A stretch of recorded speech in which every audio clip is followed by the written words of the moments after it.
بسم اللہ الرحمن الرحیم۔ السلام علیکم۔ ناول ایکس آفیشیل میں خوش آمدید۔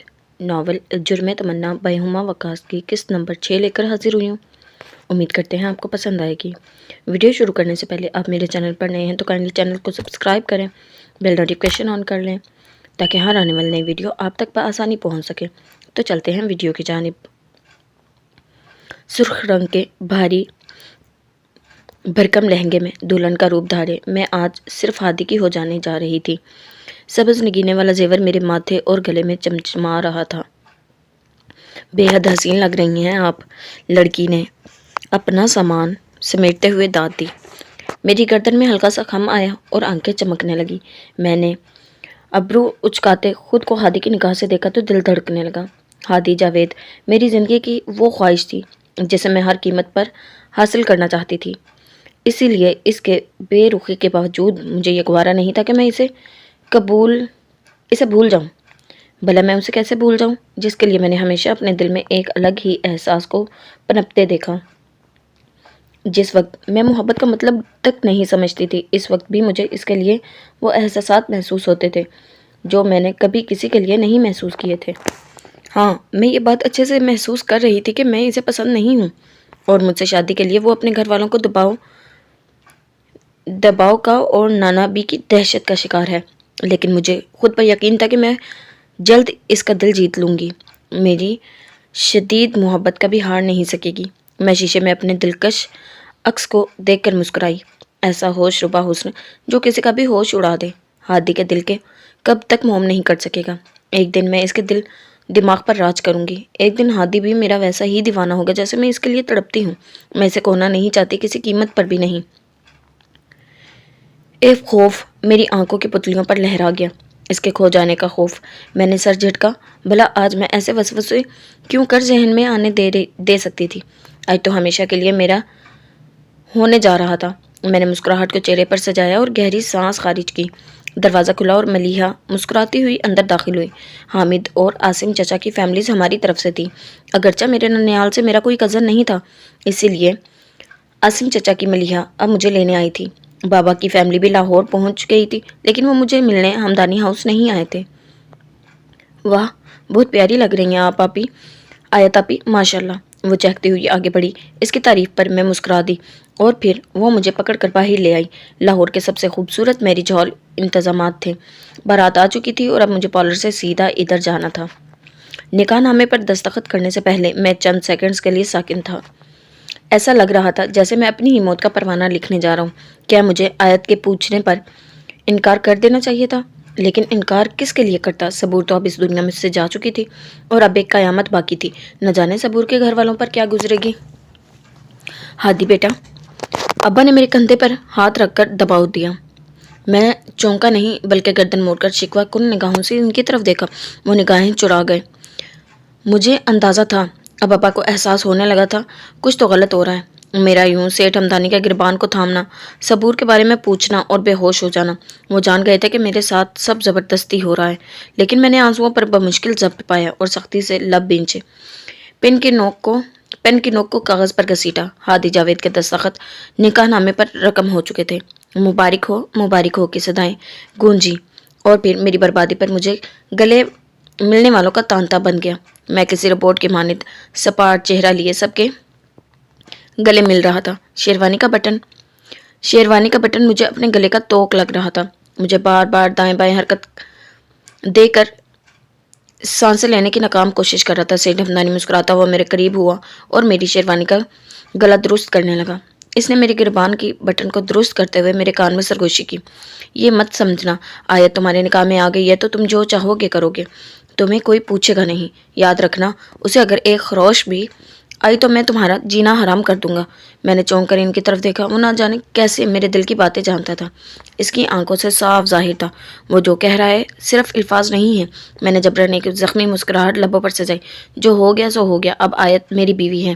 میں نے اپنے لہجے کو حد درجہ نارمل رکھا۔ میں بھی اب بیوقوف بن کر ہر بار سچ نہیں بولنا چاہتا تھا۔ تمہاری وہ بیوی ہے، لیکن میری رگوں میں بہتا خون ہے، سیٹھ ہمدانی نے ترکی بدرکی سرگوشی میں جتایا اور پھر مجھے گلے لگا لیا۔ نئی زندگی مبارک ہو داماد جی۔